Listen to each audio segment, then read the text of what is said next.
नमस्कार.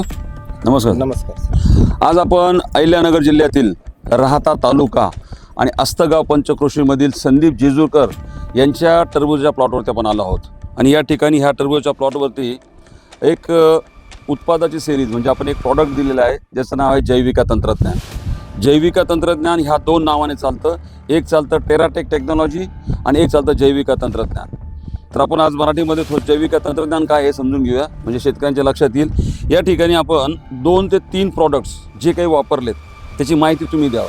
कमी ह्या ठिकाणी रायझोविटा वापरलं, या ठिकाणी फोर्टिस वापरलं, या ठिकाणी स्टेला वापरलं आणि याचे काय परिणाम मला चांगले वाटलेत.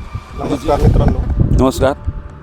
आम्ही हे जैविकेचं जे प्रॉडक्ट वापरलं हे अतिशय छान आहे, ज्याचे आम्हाला चांगले रिझल्ट भेटलेले आहे. त्याच्यात आम्ही थोडं 6 गल्ल्या या साईडला पण ठेवलेल्या आहेत. त्याच्यात ते आम्ही वापरलं नाही, त्याचा आम्हाला फरक लगेच जाणवला. त्या पद्धतीने नळे सरांनी आम्हाला जी किट दिली ती त्या पद्धतीने आम्ही त्यांच्या मार्गदर्शनाखाली सगळं वापरलं आणि त्याचे आम्हाला चांगले रिझल्ट भेटले. बरं.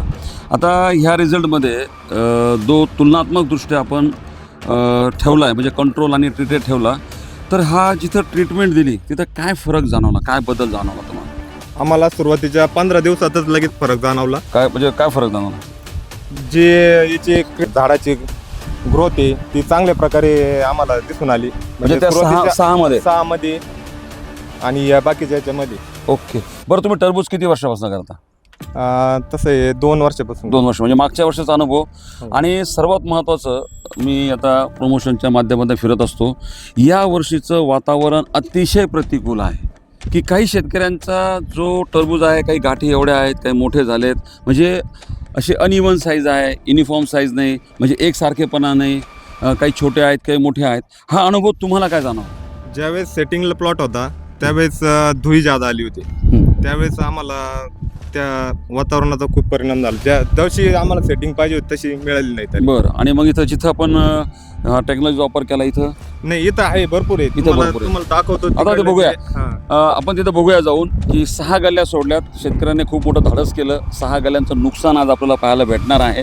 आणि लोक करत नाही. ज्यावेळेस टेक्नॉलॉजी कळायला लागली का 4थ्या 5व्या 6व्या 7व्या दिवशी लोक लगेच त्याचा वापर चालू करतात आणि मेकअप करण्याचा प्रयत्न करतात. खूप खूप धन्यवाद का तुम्ही शेवटपर्यंत नुकसानाला सामोरं जात आहे परंतु टेक्नॉलॉजीचा कम्पॅरिझन आणि तुलनात्मक पुस्तकाचा अभ्यास करताय. या तुमचं खूप खूप अभिनंदन. आणि आम्हाला तुमचा म्हणतो ना की अतिशय अभिमानच वाटावा कारण एक शेतकऱ्याने एक टेक्नॉलॉजी तपासावी आणि तपासल्यानंतर मात्र हिला हस्तांतरित करण्याकरता मागे पुढे राहू नये हेच आमचं आव्हान शेतकऱ्यांना असतं.